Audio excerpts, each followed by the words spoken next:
Ada seorang menantu wanita, dia menikah dengan suami yang putra tunggal. Suaminya orang kaya, wanita ini dari keluarga yang sederhana. Karena ini suaminya anak laki satu-satunya dan orang tuanya itu sudah tua, ya rumahnya besar, ya jadi dia tinggal dengan mertuanya. Mertuanya ini cerewet sekali. Ya, padahal dia sudah berusaha baik, berusaha rajin. Bangun pagi-pagi sebelum mereka bangun, dia sudah bangun dulu. Masih dibilang, cuci kok baju nggak bersih, gitu. Masa apa ini kamu kurang garam? Ya, 1 hari 2 hari sih biasalah ya, bisa terima. Berbulan-bulan, bertahun-tahun begitu, akhirnya dia jengkel juga.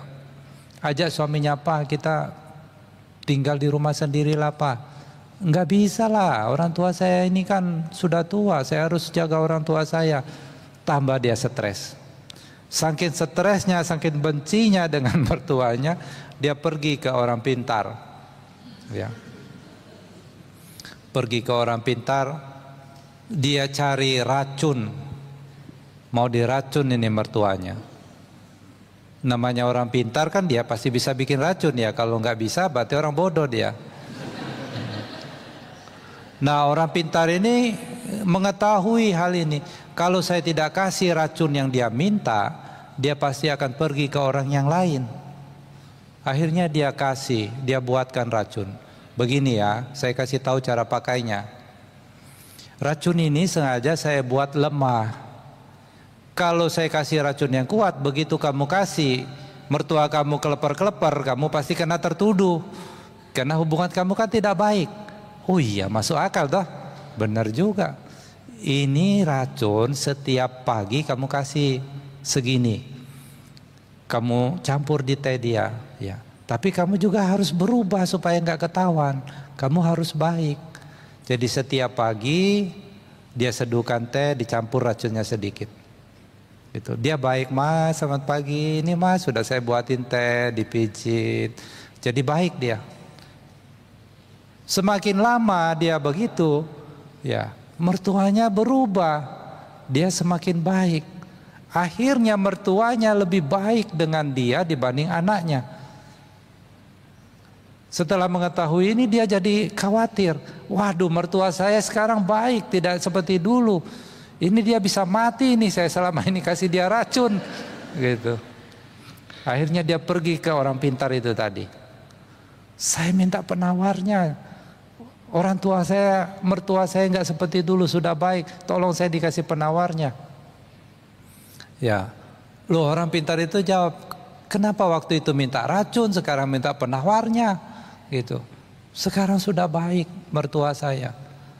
Terus orang pintar itu bilang, tidak usah khawatir. Sebetulnya apa yang saya kasih selama itu tonik supaya mertua kamu sehat. Jadi kalau kita mau harapkan orang itu berubah, kita harus merubah diri kita sendiri. Kalau kita tidak mau merubah diri kita sendiri, jangan harap orang lain berubah. Kita sendiri tidak berubah. Ya. Begitu lihat mertua langsung jengkel. Dia juga jengkel sebab akibat. Tapi kalau kita baik, dia jahat sama kita. Kita harus kasihani orang yang jahat itu. Kalau kita baik sama dia, dia jahat sama kita, kita harus kasihani. Bukan kita tambah benci. Ya. Bante Sariputa pernah suatu hari didatangi biku. Bante, saya nggak suka benar Bante si A itu. Kenapa? Mulutnya itu loh Bante, kayak pisau, lebih tajam lagi dari pisau. Ngomong kasar, tidak bagus. Oh, kalau nggak suka omongannya, kamu lihat mungkin ada perbuatannya yang baik. Bante, perbuatannya juga nggak benar, orang itu kasar. Kalau tidak suka dengan perbuatannya buruk, mungkin niatnya yang baik. Kamu perhatikan niatnya. Bante, pikirannya itu juga jahat. Kalau orang punya pikiran yang jahat, ucapannya jahat, perbuatannya jahat, Bante Sariputa kasih perumpamaan, bagaimana kalau kamu lihat ada orang yang compang-camping, sakit-sakitan, korengan, jalan di pinggir jalan terseok-seok.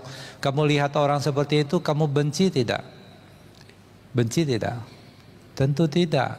Saya kasihan Bante. Demikian juga. Kalau ada orang yang jahat kepada kita, ucapannya jahat, pikirannya jahat, perbuatannya jahat, kita harus kasihani orang yang seperti itu. Tidak ada kebaikan dalam dirinya, tentu hidupnya menderita di kehidupan sekarang.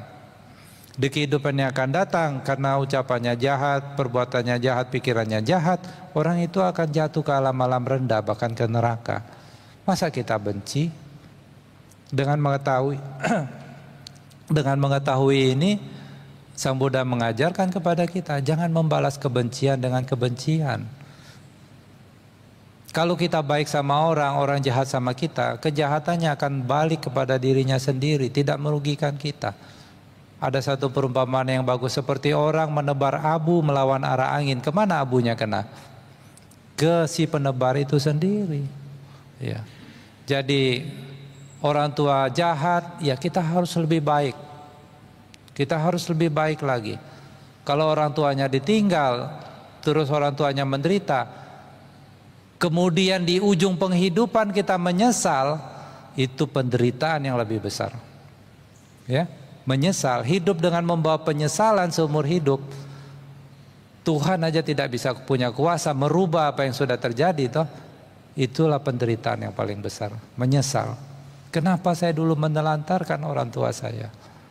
Bayangkan kalau hidup membawa beban itu, menderita tidak? Menderita, jauh lebih menderita dibanding dengar omelan-omelan dia, orang tua kita, ya toh? Nah, seperti itu. Sabar, sabar, sabar, biasa, biasa, biasa. Ya, kasih tahu dia. Orang tuanya belum mencapai kesucian masih bisa ngomel, biasa, biasa, biasa.